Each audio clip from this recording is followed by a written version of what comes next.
नमस्कार, मेरा नाम प्रवीण अलावत है। आप 90 डिग्री देख रहे हैं।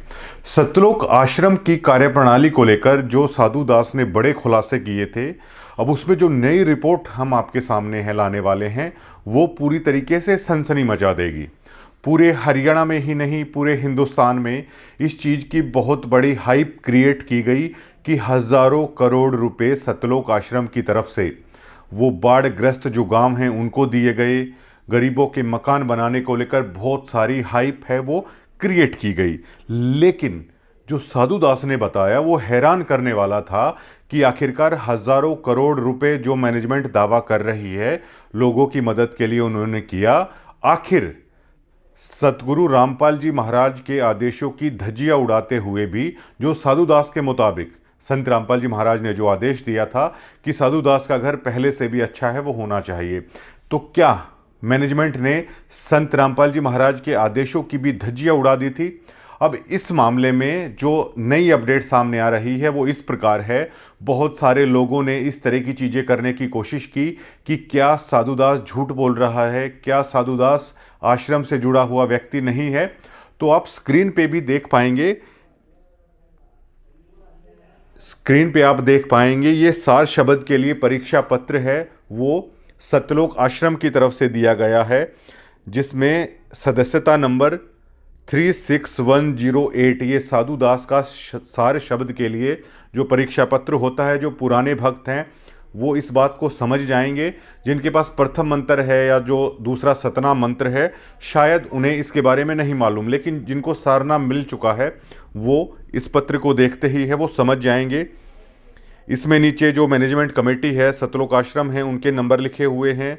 भक्त का नाम साधुदास, पुत्र छाजूराम, आयु 35 वर्ष, पता चुली खुर्द, तहसील आदमपुर, जिला हिसार, हरियाणा। फ़ोन नंबर 9812284347 ये उस दरमियान का है। साधु दास के जब प्रथम मंत्र मिला उसकी इसमें डेट लिखी हुई है 15/2/2014, 11/7/2014 को सतनाम मिला, दूसरा मंत्र मिला, और सारनाम उसके 7 सालों के बाद साधु दास को मिला 19/12/2021 को। इसमें यह भी डाटा लिखा हुआ है कि हिसार तारीख पर वो कितनी बार आए। 120 बार साधु दास हिसार तारीख पर, यानी बरवाला कांड के केस को लेकर जब संत रामपाल जी महाराज की तारीख होती थी तो उस दरमियान भक्तों को बाकायदा मैसेज करके बुलाया जाता था। और उसकी अहमियत आप देख सकते हैं कि बाकायदा सतलोक आश्रम की तरफ से ये लिखा हुआ है कि वो हिसार तारीख पर कितनी बार आए। 120 बार जो कोर्ट की तारीख होती थी उस पर साधु दास गए। ये बातें पुख्ता सबूत हैं कि कितने पुराने भक्त हैं सतलोक आश्रम से जुड़े हुए साधु दास। इसमें यह भी लिखा हुआ है कि महीने में कितनी बार हैं वो हिसार में आते हैं। ये सार शब्द के लिए परीक्षा पत्र है। तो ये उस बात का पुख्ता सबूत है कि सार नाम जिन्होंने प्राप्त कर लिया, जो सतलोक आश्रम से जुड़े हुए हैं, उन लोगों को पता है कि सार नाम प्राप्त करने के लिए बहुत सारे साल लगते हैं, बहुत सारी अग्नि परीक्षाओं से गुजारते हैं आश्रम वाले।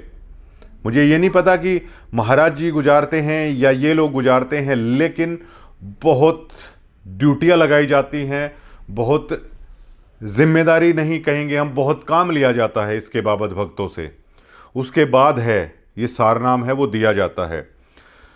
अब जबकि हमारे इंटरव्यू के दौरान साधु दास ने ये कहा था कि गुरु महाराज ने आदेश दिया था कि उनका घर बनवाया जाए। घर पूरी तरीके से आग में तहस नहस हो चुका था, जो उनका आशियाना था वो उजड़ गया था, लेकिन उसके बावजूद भी संत रामपाल जी महाराज के आदेशों की धज्जियां उड़ा दी गई। ऐसा नहीं हुआ। जब साधु दास ने हमें इंटरव्यू दिया उसके बाद सतलोक आश्रम की मैनेजमेंट की नींद टूटती है, उनके कानों पर वो जू रेंगती है और साधु राम से संपर्क करके ये कहा जाता है कि आप हिसार आ जाइए। साधु दास ने ये कहा है कि भगत जी आप गांव में भी आ सकते हैं, और कमेटी के जो लोग हैं वो सरपंच के माध्यम से किसी भी चीज़ के लिए जाते हैं तो वो चले जाते हैं। और एक शख्स हैं जो साधु दास ने, मतलब मनोज सिसाए नाम के हैं, जो शायद इनका वहाँ पे अन्नपूर्ण मुहिम के कुछ पद है इनके पास, वो देखते हैं। उन्होंने भी साधु दास को फ़ोन करके ये चीज़ कही है। लेकिन आज से 2 महीने पहले साधु दास ने मनोज सिसाए को बकायदा व्हाट्सएप पे ये लिखते हुए ये उन्होंने अपनी मांग रख दी थी इस मैनेजमेंट के सामने कि मुझे आपके घर बनवाने के एहसान की भी ज़रूरत नहीं है। आहत होकर जब मैनेजमेंट ने उसे बिल्कुल अकेला छोड़ दिया तो आहत होकर उसने कहा मुझे आपकी दरियादिली की भी ज़रूरत नहीं है, मैंने जितने पैसे हैं आप लोगों पर लुटाए हैं, आप लोगों को दिए हैं, बस भैया वो मेरा पैसा वापस कर दीजिए। साधुदास मनोज सिसाए को व्हाट्सएप पर लिखते हुए कहते हैं कि देख लो भगत जी, परमात्मा ने ऐसी भक्ति दी है कि परमात्मा संत रामपाल जी भगवान ने मेरा घर जलाकर आप लोगों से दूर कर दिया। मतलब वो शुक्रिया अदा कर रहे हैं ये कि मेरा घर जला परमात्मा की दया से और मैं आप लोगों से दूर हो गया और आपकी हकीकत परमात्मा ने मुझे दिखा दी। मतलब परमात्मा की दया से जब मेरा घर जला उस कारण मैं आप लोगों से दूर हुआ, आप लोगों की सच्चाई और हकीकत है परमात्मा ने मुझे दिखा दी। और कहा बेटा ये भक्त नहीं है, ये वो हैं कि चंपाकली को 500 मनीराम को 30 और इनके नाम का अंधा है जगदीश। ये गरीबदास जी महाराज की वाणी का जिक्र ये लिख रहे हैं साधुदास।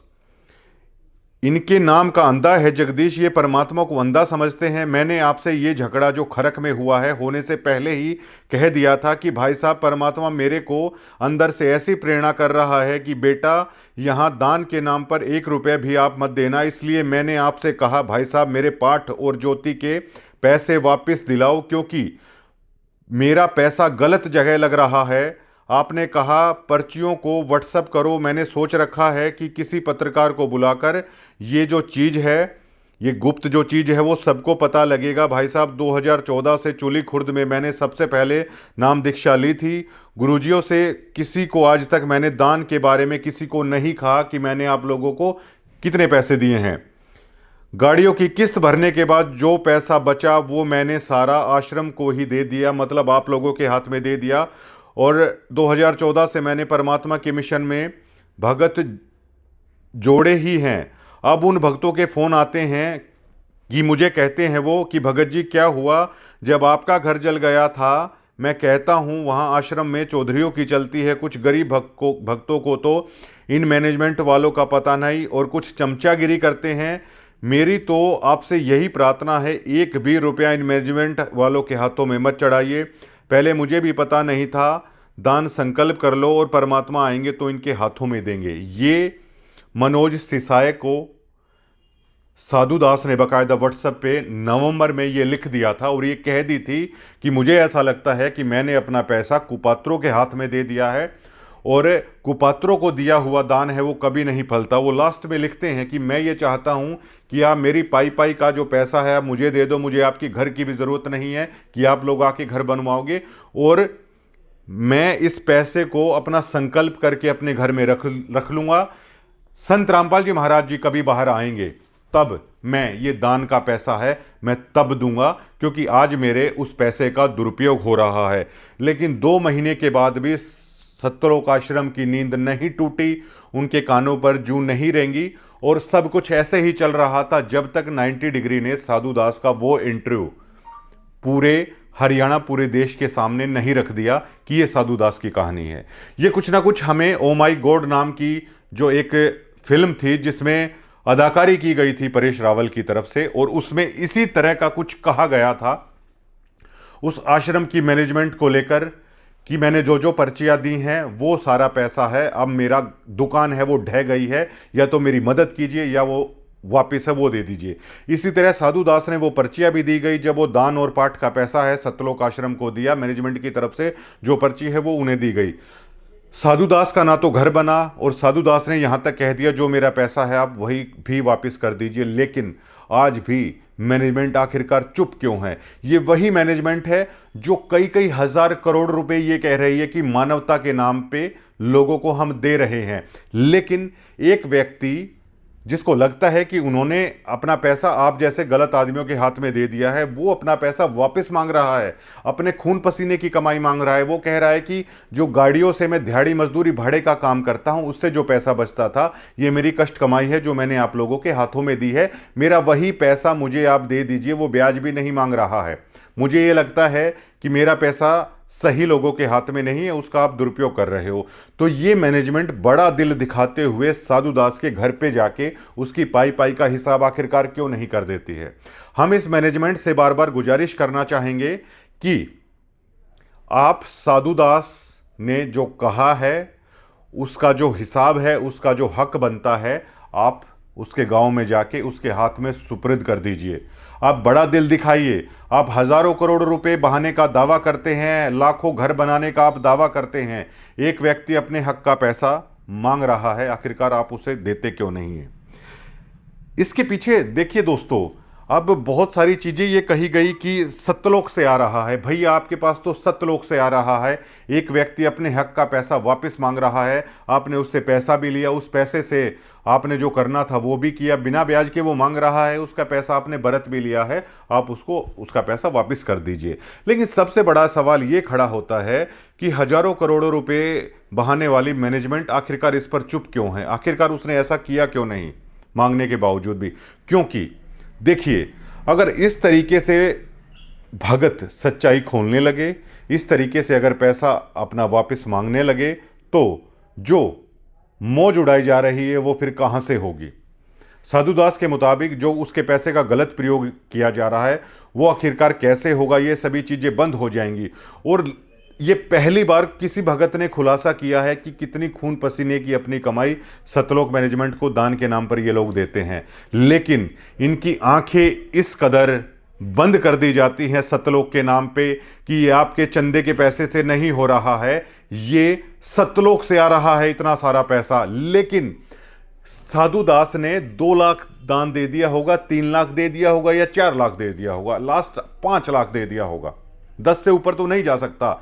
लेकिन इतना पैसा भी मैनेजमेंट से दिया नहीं जा रहा है। इससे आप अंदाजा लगा सकते हैं कि सत्यलोक के नाम पे जो खामोश कर दिया गया है, सच्चाई से इतर कर दिया है भक्तों को, उन्हीं के दान देने के बावजूद भक्तों पर यह एहसान कर दिया गया है कि ये आपसे पॉसिबल नहीं हो रहा है, ये सत्यलोक से आ रहा है। ये पूरी जो फिल्म पर्दे पर चली हुई है उसका दी एंड हो जाएगा। अब ये हरियाणा पूछना चाहता है इस सतलोक मैनेजमेंट से, 90 डिग्री सतलोक मैनेजमेंट से पूछना चाहता है, आप इस मुद्दे पर खामोश क्यों हैं, क्यों आप साधु दास को बुला रहे हैं। आप बड़ा दिल दिखाते हुए साधु दास के पास जाइए, वो आपका एहसान नहीं लेना चाहता कि आप उसका घर बना के दे दे, क्योंकि आप पहले ही उसने दावा किया है कि संत महाराज के आदेशों की धज्जियां उड़ा चले हैं। जितना पैसा उसका बनता है उसके पास सबूत है उन पर्चियों का। आप साधु दास का जो मेहनत का पैसा है आप उसके हाथ में दे दीजिए, तब जाके हरियाणा के सामने ये चीज़ें आएंगी कि आप लोगों का मैनेजमेंट बहुत बड़ा दिल है, रखती है। अगर ऐसा नहीं होता है तो आज भी पूरा हरियाणा इस मैनेजमेंट से पूछना चाहता है कि आखिरकार क्यों ये मैनेजमेंट ऐसा कर रही है। धन्यवाद।